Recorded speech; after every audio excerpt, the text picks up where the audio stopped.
Good afternoon, everyone. I'm Abbie. I'm from Ocado. I manage food waste and communities. It's an absolute pleasure to be here today.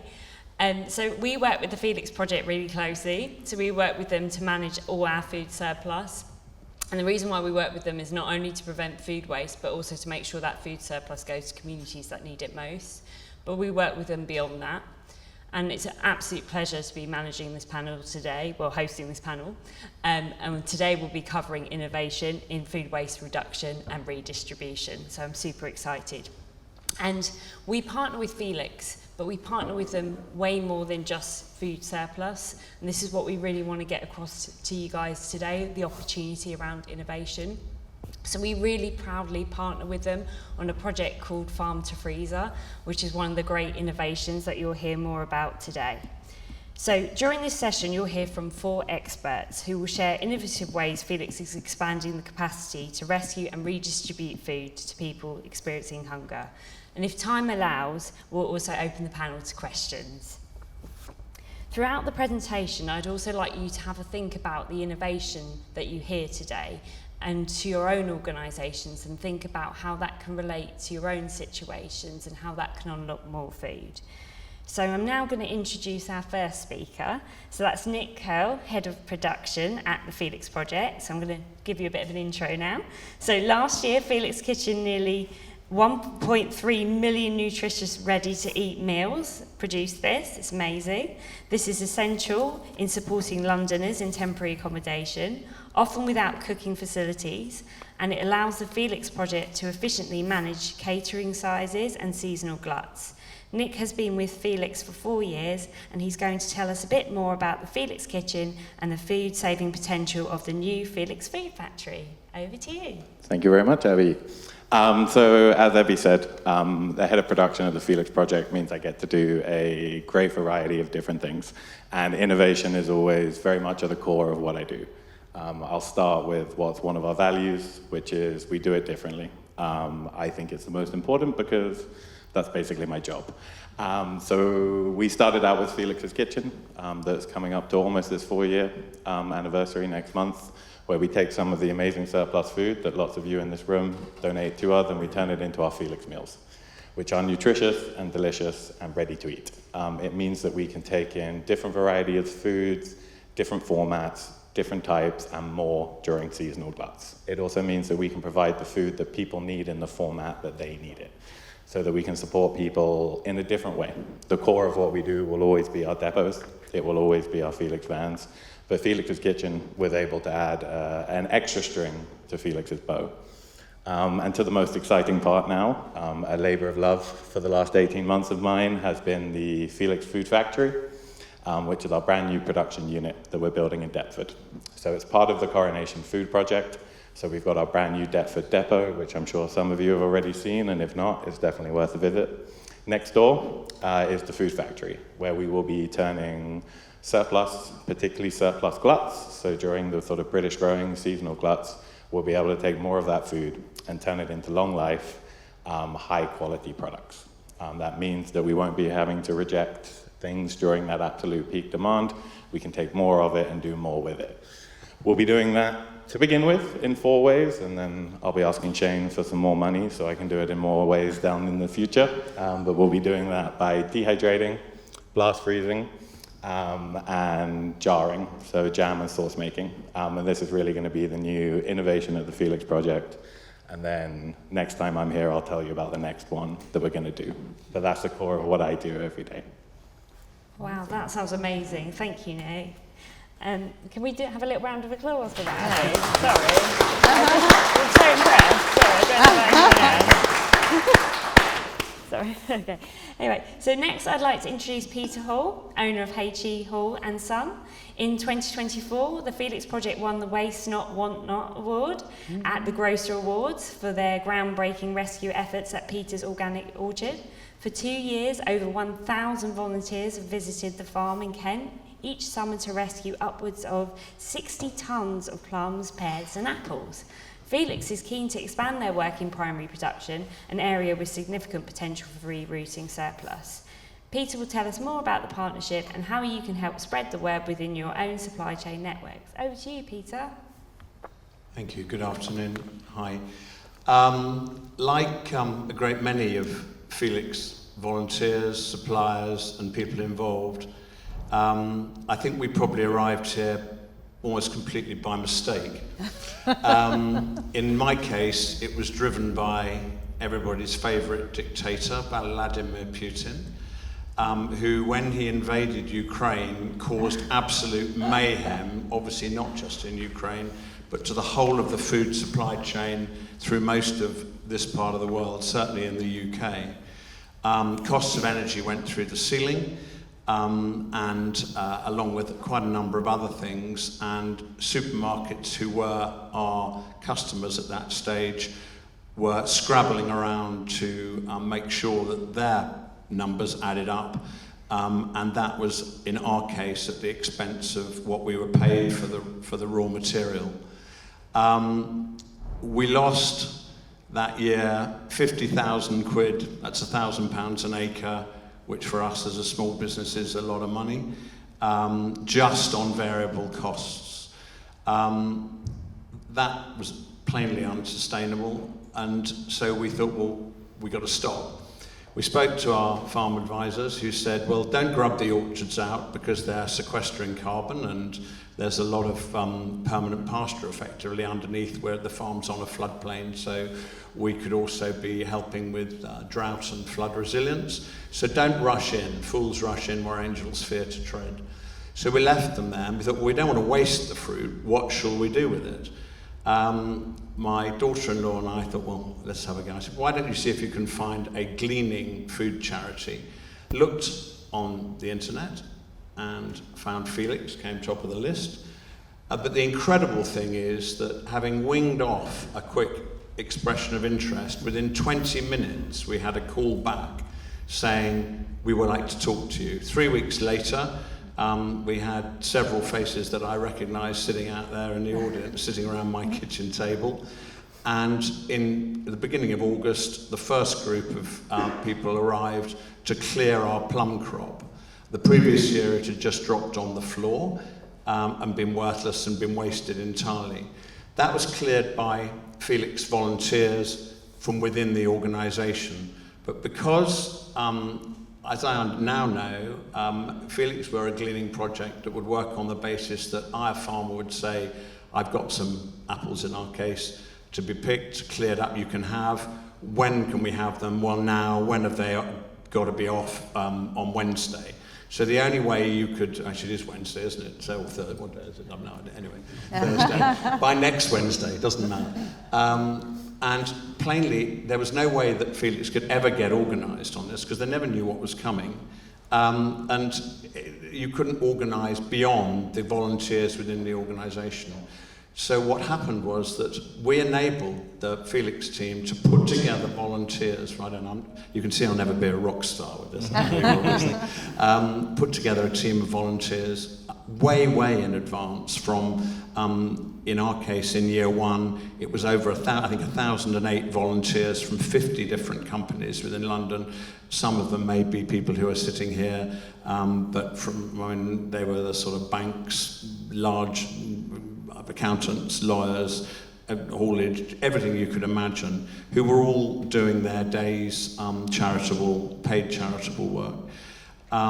It was an incredible experience. We got the crop off. Amazon did the haulage, which again, having an Amazon Prime van in the orchard was quite a surprise, having been used to tractors and trailers and all that sort of stuff. But it all worked. We picked 105 tons of fresh apples, pears, plums. And after that, the last 2 weeks, the volunteers then, till the weather broke and we couldn't carry on, picked all the apples and that would have dropped on the floor and not been used, Bramleys that at that stage Nick's team couldn't process. They may be able to now, but we'll see. But that was picked and juiced, so you'll have seen outside there were bottles of branded Felix apple juice.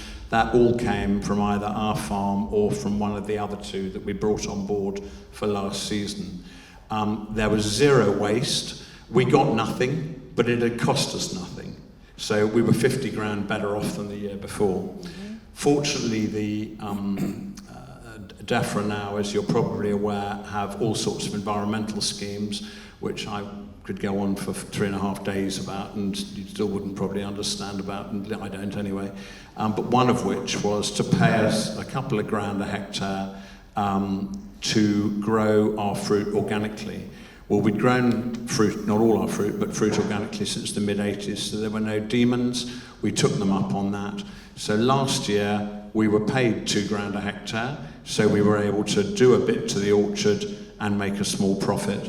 But it meant that we could again have way booked up in advance a Felix team run by their amazing volunteers in charge of the team, and all the fruit was gathered, nothing was wasted, and round we went again.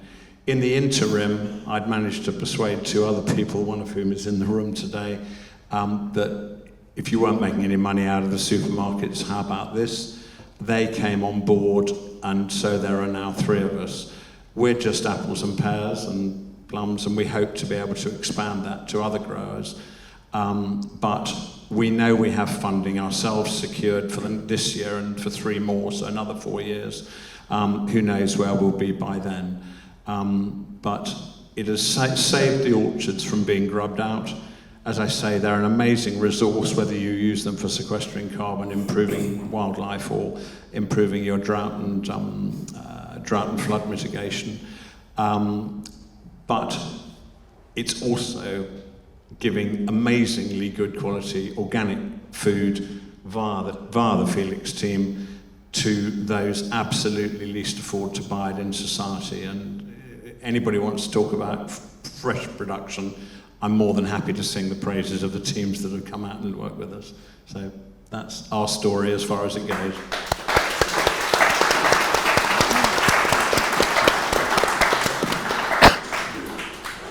Another wow from me. I'm a bit amazed today from everyone. Following on from Pete. I'm picking. Oh, definitely. This is an example of farm to freezer in effect, completely.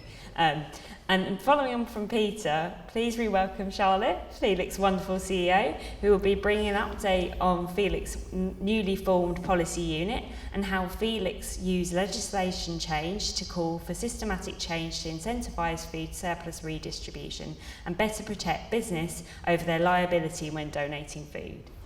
Thank you very much, Abbie. Peter, when you opened with your line, everyone's favourite dictator, I thought you were going to say Richard Smith. And I was thinking, goodness, where's he going with this? Can I actually open by saying a massive thank you, Abbie, to Ocado. So Ocado are a really perfect example of a partner who doesn't just provide food, provides so much more, an amazing level of financial support for the Felix Project, an incredible level of kind of volunteer commitment, so many different Ocado colleagues come out.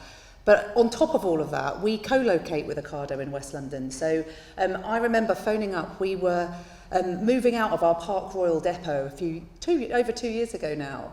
And we knew that we were going to have a kind of a transition and a gap, and whilst we figured out what we needed for our long-term home in West London. And I phoned up Jonathan, a colleague of Abbie's, and said, this is a long shot, but I don't suppose you've got any, spare warehouse space we could use for a while. And Ocado, being the amazing partner that they are, said, yeah, actually we do. And so we have moved into the most phenomenal warehouse space. We'll have been in there for 2 years. We're moving out this summer. And it's just another really great example, I think, of where a partner is more than just a food supplier, is a genuine partner who helps us solve problems and have impact together in ways that is just phenomenal. So thank you very much, Abbie, and all of your colleagues at Ocado. So I'm going to talk a bit about our policy work. I was smiling when you said we've got a great panel of experts, because I think as a chief executive, I think I'll be the first to say you're not really an expert in much. But I did spend my early years of my career working in Whitehall and was a special advisor under the Labour government the last time round, which shows you quite how long ago it was. And so one of the things I do know a little bit about is the corridors of power and how we work with our colleagues in Whitehall. And so it's been an absolute privilege as the Felix Project to have a think about, beyond the amazing impact that you all enable us to have by rescuing and redistributing food, how can we use the incredible brand that has been built up over the last 9 years and the incredible kind of expertise that we have as an organisation to try and influence some of the big levers of power that we really believe will enable us in a big systemic way to make a big shift in how much food can be rescued. And we've got brilliant Natalie from FDF and lots of other colleagues in the room who we work really closely alongside to try and drive some of the policy change that we know would make a real difference around how we can rescue more food. So we believe in a London where no good food is wasted and no one goes hungry. But there are many reasons why food is wasted, and it often isn't that it's coming to the end of its life. It's often that, as you just heard from Peter, it's at the farm gate. It's at the very, very freshest it could possibly be. And it's at the very best quality it could ever be to get to people who need it the most.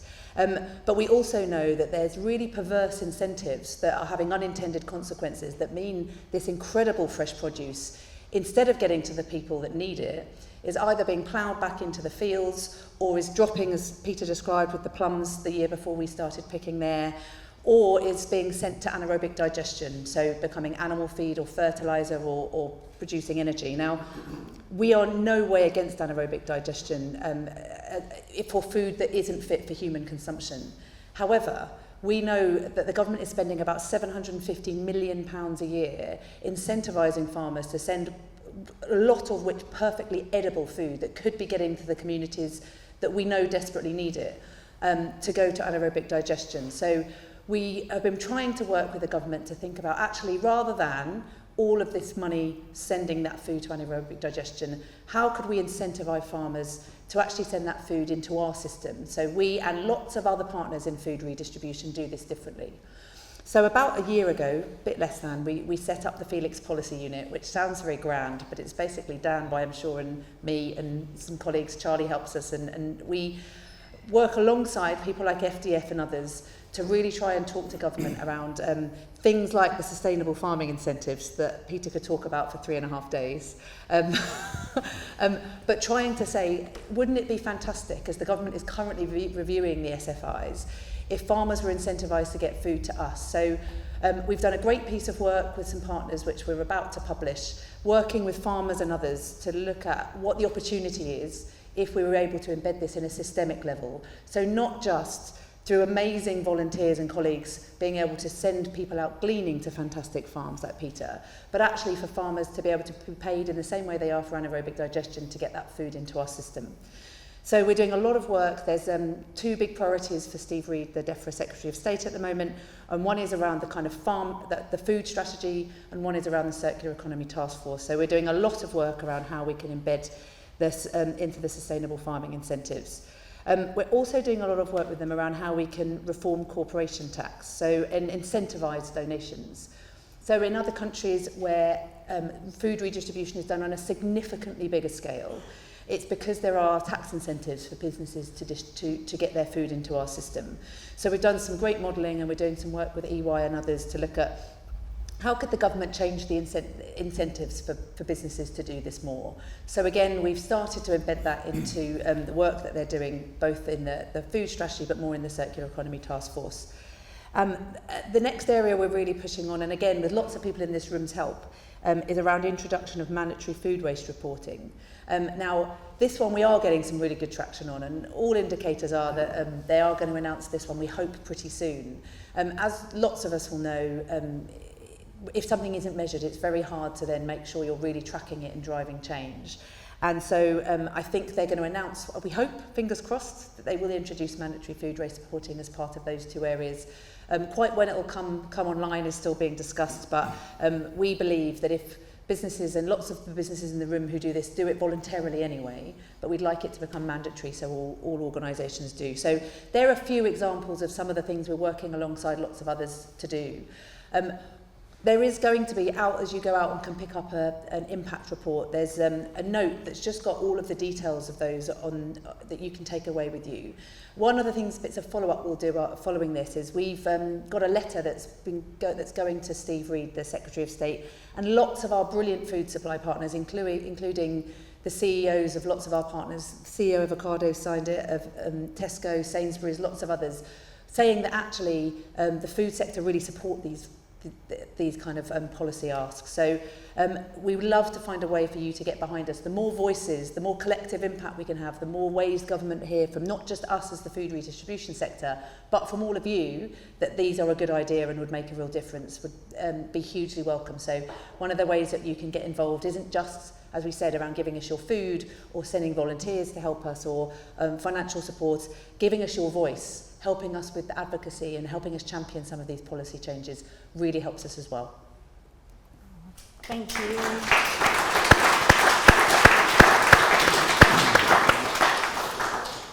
Brilliant, thank you. Finally, we have Keith Wall, Chair of the Western International Tenant Association. Keith will share a compelling story about how a complex task of coordinating multiple independent traders to segregate their waste ultimately resulted in the rescue of 572 tonnes of edible produce, equivalent to over 1.3 million meals. Wow. Keith will tell us more about food rescue at a busy London fruit and vegetable market. Over to you, Keith. Thank you, Abbie. Good afternoon, everybody. I would say that I'm very different to everybody else on the panel. I'm the proverbial wonky fruit and vegetable because I'm neither a fruiterer, a vegetator, a farmer or anything. I'm a partner in the firm of chartered accountants. and we are based in the Western International Market and have been for the past 40 years. And many of them are clients of ours and others are trusted friends and supporters. If those of you who don't know about the Western International Market, it's a wholesale fruit and veg market based in Southall. It's about 10 minutes off the M4 junction to Heathrow Terminal 4, so 10-15 minutes on a good day to the airport. And it's also about 5 minutes from the M4 for the north as well as from the south.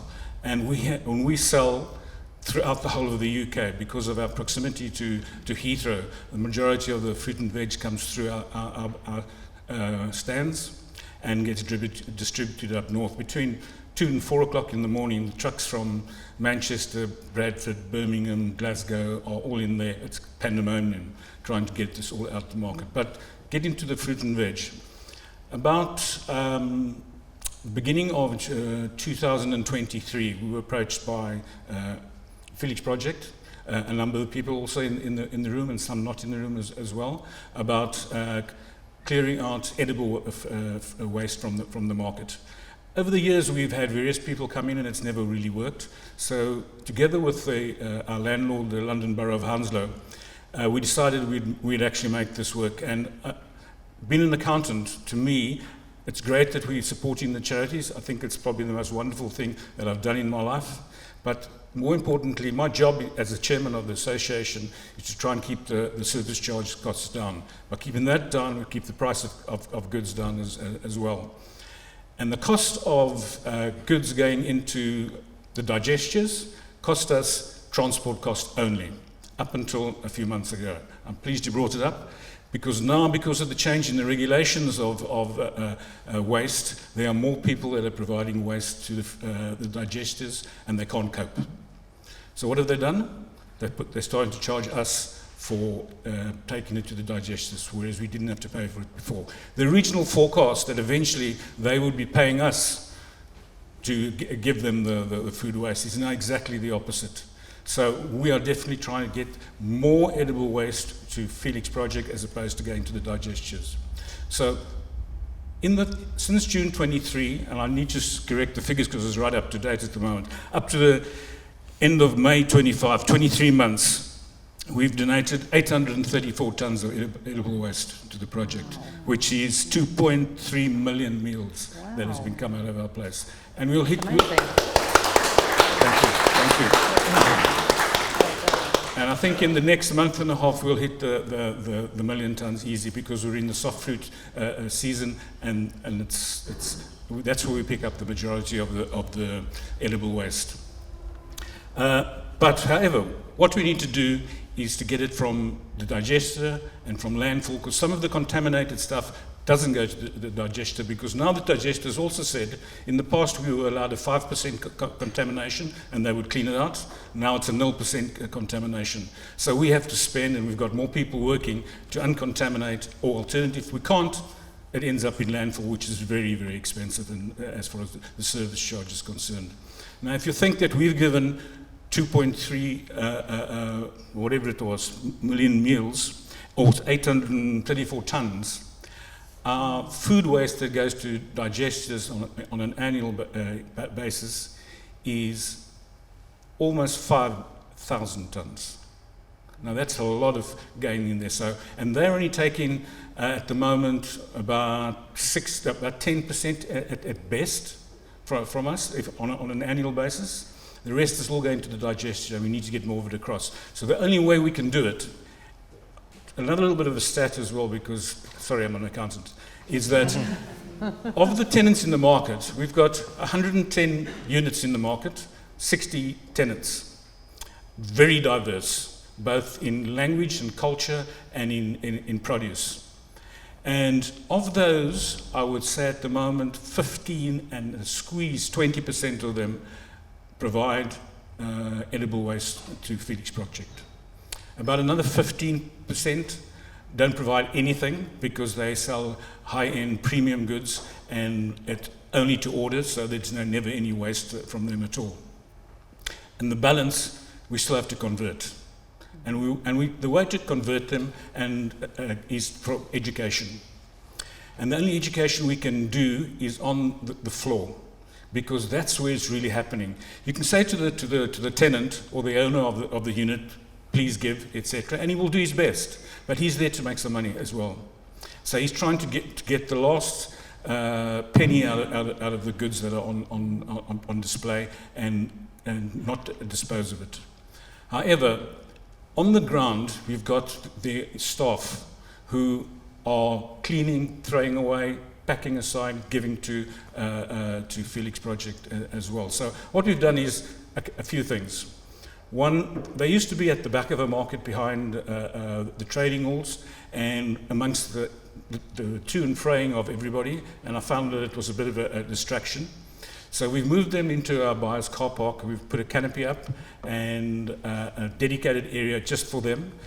And it's got an exit and a place for the forklift trucks to come in. And we've told the tenants that if you've got goods during the night that you don't want hanging around your stand, put it on the forklift and drop it off with them. So if I come into the market at 5 o'clock in the morning and park in the car park, there's already goods standing there and they haven't even arrived yet. The others, they have to go around and as for want of a better word, scavenge from some of the tenants to get the stuff in. So that's the first thing. Make it so it's very noticeable. Everybody can see it to the extent that one of the vans smashed into it the other day. So that's how noticeable it is. The other thing is going back to the education, is we've now got trained staff who we've got from our waste team, as well as some of our security staff who we've trained as well as far as the waste is concerned. And we're going around to each and every tenant and spending a half an hour to 45 minutes every morning, every evening, whichever time is suitable to them, in explaining to them the methodology of how to keep the goods not contaminated. Because what they used to do before, we've got coloured containers called dolabs, which the colour depends on whether it's fruit or whether it's vegetables or whether it's strapping or whatever the case may be. They'll take the box and say, well, this is rubbish, and throw the box and everything in there. That's automatically contaminated. Now we're teaching them to take it out the box and put it in there without any contamination, nothing inside it as well. I was standing there the other day and somebody was sitting on a crate with a box of mangoes in front of him, and he was opening it up, looking and saying, oh, well, that's not good anymore, that's not good anymore, and throwing it in there and throwing the box away separately, thinking it's not contaminated. But he forgot that the mangoes have got a wrapping around them, and that's contamination straight away. So that whole thing would have been contaminated and wouldn't have been accepted and would have gone into landfill. So we're teaching them exactly that, stand by stand, throughout the market. And those who are not giving, we're trying to educate them as to the good that's been done in the market. So I regularly emails with the updates that I receive from Felix so that they can see the good that they're giving to everybody. And finally, what we've also done as well, we've provided a little recycling guide, as I call it, for dummies.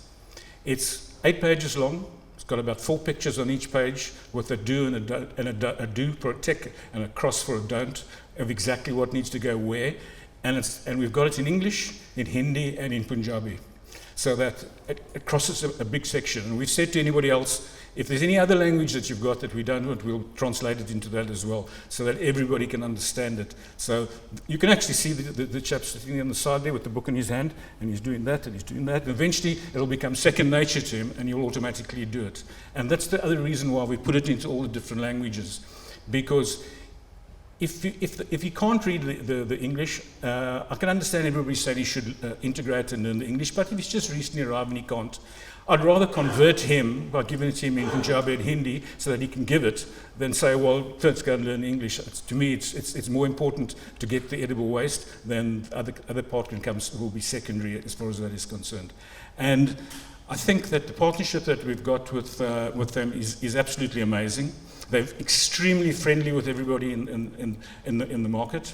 Everybody gets on with them. The only thing that we have a problem with them is trying to find free forklift usage for them, because the tenants are busy all the time, and when they finish working at 7 o'clock or 8 o'clock or 9 o'clock in the morning, all they want to do is go home and go and sleep, whereas that's the time when Felix needs them, etc. So we're trying to resolve that matter and make it easier for them as well. But the relationship between Felix Project, ourselves, when I say ourselves, I'm talking about the tenants in the market, and the landlord has been absolutely amazing, because the landlord has given a free office to them in the complex, no rent, free access in and out of the complex, free parking, everything that we've given to them, and the canopy that we've put up, we've paid for that as well, and now we're going to put advertising and sides around it so that they don't get rained out in the winter, and we will pay for that as well, together with the local council as well. So long may this partnership continue, because it's probably I've been in accounting practice for over 50 years, and this is probably one of the best things I've ever done. So thank you.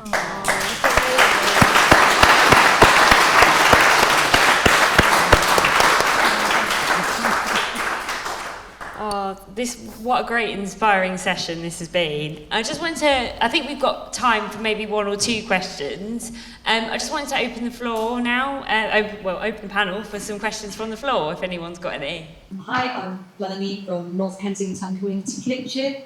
I'll be saying it's more of a comment, actually. First of all, it's fascinating to hear. We're very much at the last cog in the puzzle, so to speak.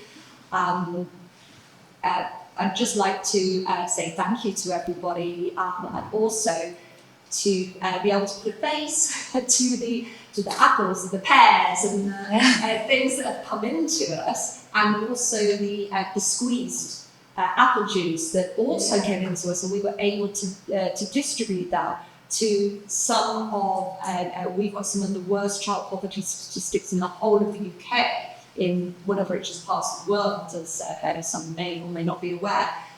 So we are able to make great use of absolutely everything that comes into us. There is no waste, and it's fascinating to hear about the waste systems that you're setting up as well. And part of our remit is not just sharing food with our community, it's also looking at food waste and what we can each do within our environments, our own home environments, to help.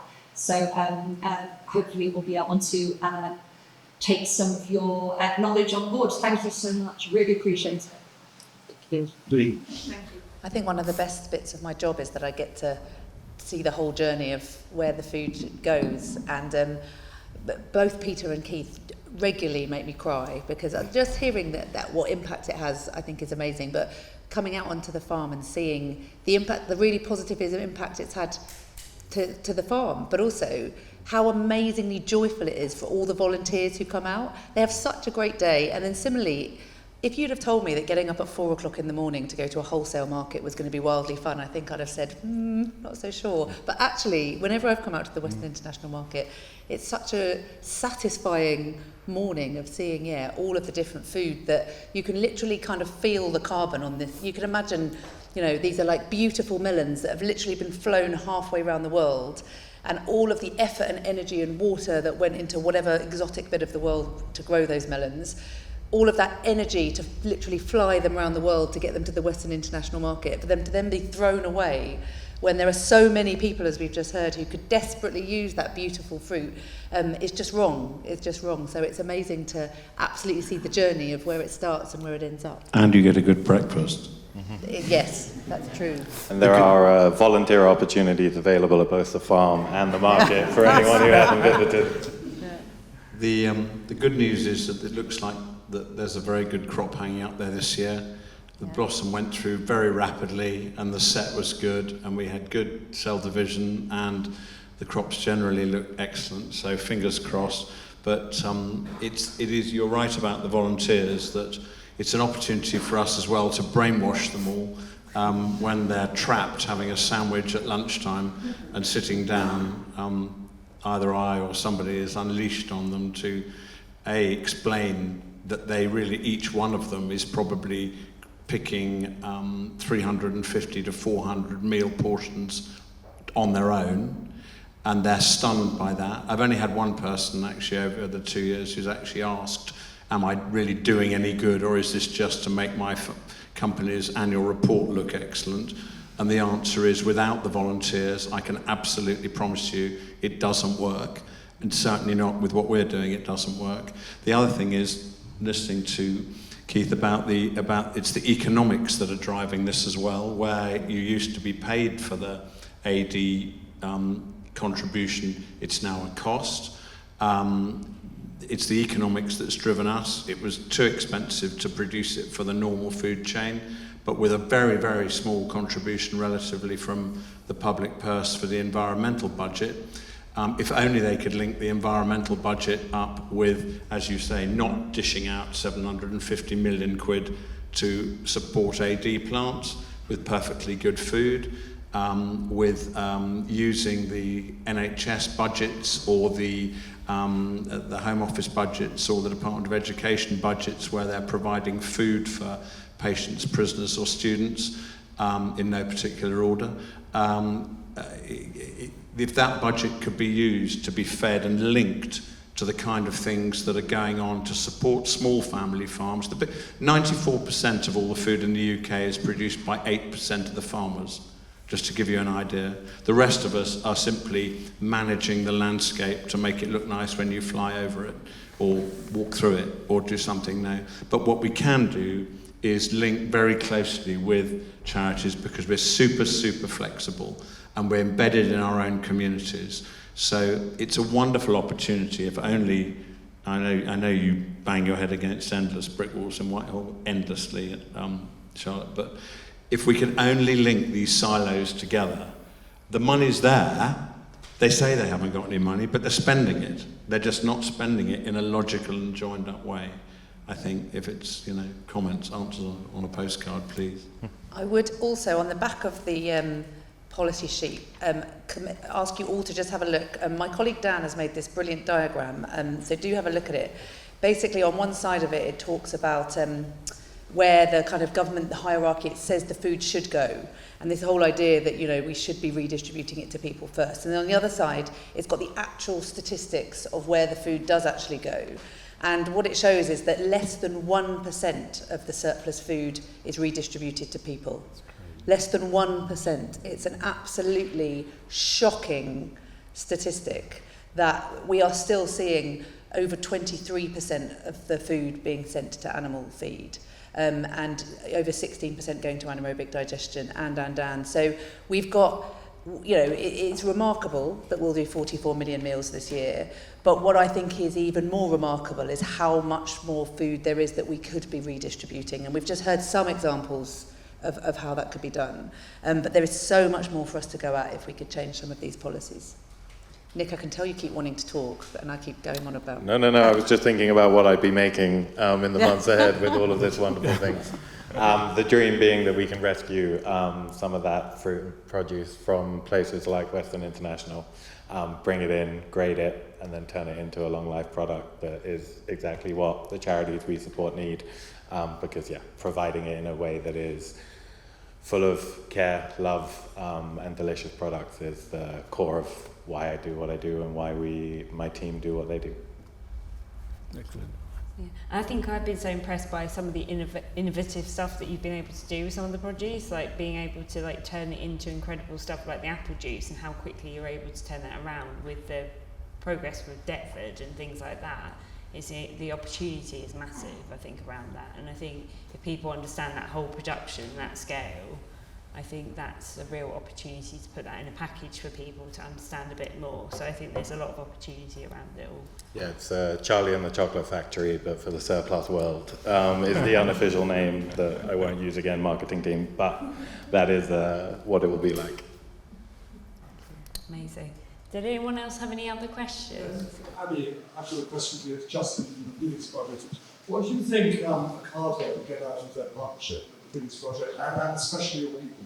Oh wow, we get so much out of it. I think I was just saying to Charlie on the way in, actually, one of the videos we recently did together, it actually plays in the reception now, because I think for our staff and our team, when you sell food, you see food being sold all the time. You don't really have a connection to it in the same way as you taste it and you see it and you're inspired by it. But actually, when you see that your food actually goes on to do more than just feed people and actually help people in such a big way, just beyond selling it, and actually the impact you have is so massive, that's game changing for us. And actually, our colleagues are so inspired by that, because they can see that the impact they have goes beyond just selling groceries and helping customers, which is a great achievement to have. But actually, if you can take that up a scale and actually on stuff that you were previously potentially going to waste, you can actually end up changing that and actually providing it to a charity that's going to have such an amazing impact for the community is really impactful for people. And I think when people get the chance to not only see it and you tell them about the stats and you see the meals that you guys produce, but they also have the opportunity to go and volunteer and actually experience it themselves, I think that's really impactful for them, and we get an awful lot out of it. And I think we see a lot of synergy, like I said at the beginning, with Ocado and the Felix Project, because I think we're kind of very similar in the fact that we're quite lean and agile teams, I think is fair to say. Like Ocado's quite small and we're weighty above our might, and I'd say Felix is the same. You're quite a lean team, but you achieve a lot and you go after the impossible, and I guess you're on a bit of a rocket ship the same we are, so I see a lot of synergy. So sorry, that wasn't a short answer. That was the long answer. For what it's worth, that's exactly the same as the volunteers coming out onto the farm. They arrive having absolutely no idea, never been in an orchard, never seen the sheer quantities of, because it is quite extraordinary when you get into any food production unit, whether it's one of your kitchens or whether it's on a farm or a dairy, suddenly you see 10,000 litres of milk, or it's extraordinary because most people never do. But to get the volunteers out into the countryside and actually handle this stuff, and also to realise what jolly hard work goes into getting their fresh produce to them as well, they take that spring in their step, I think, back to their own companies as well. I genuinely think that you're spot on with that. I think I'll echo that as well, because the volunteers come into our market as well.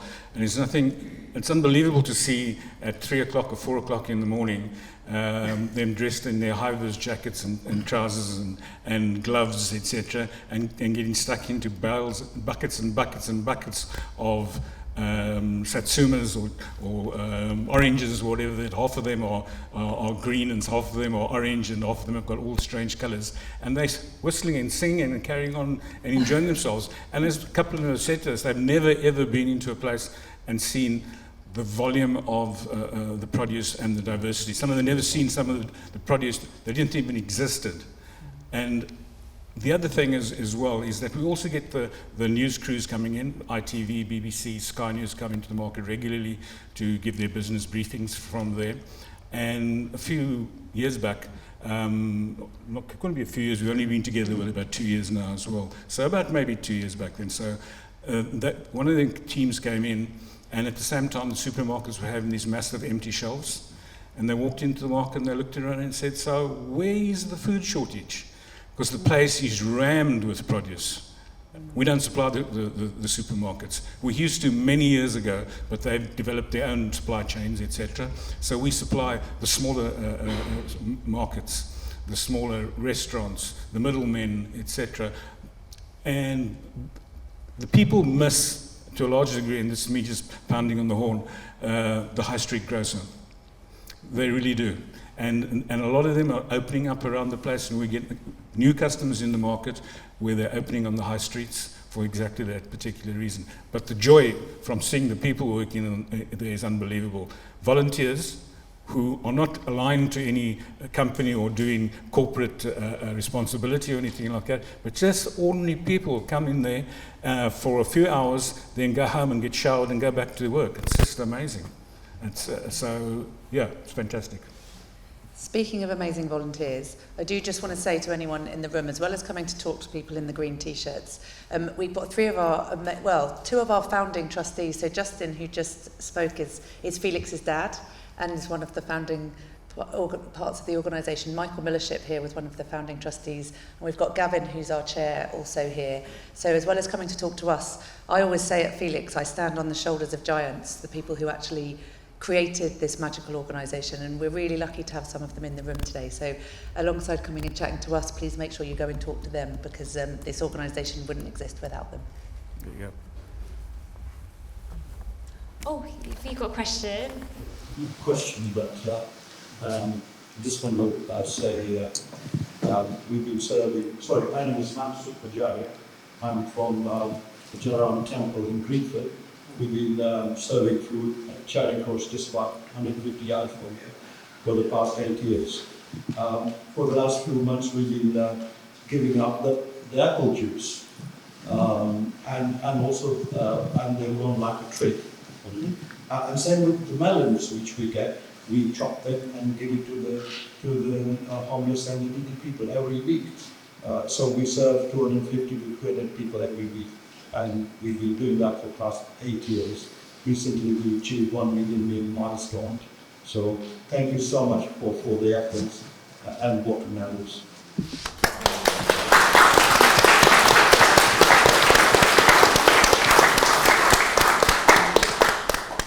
There's one at the back there. Oh, someone's at the back. We've got time for one more. Yeah. Hi, I'm Jan Daniels. I'm from Single Hands Project. Hello. I've just started my role at our comeback kitchen. But we work across London. I just want to say thank you, because I know you deliver to a lot of our accommodation services and hostels.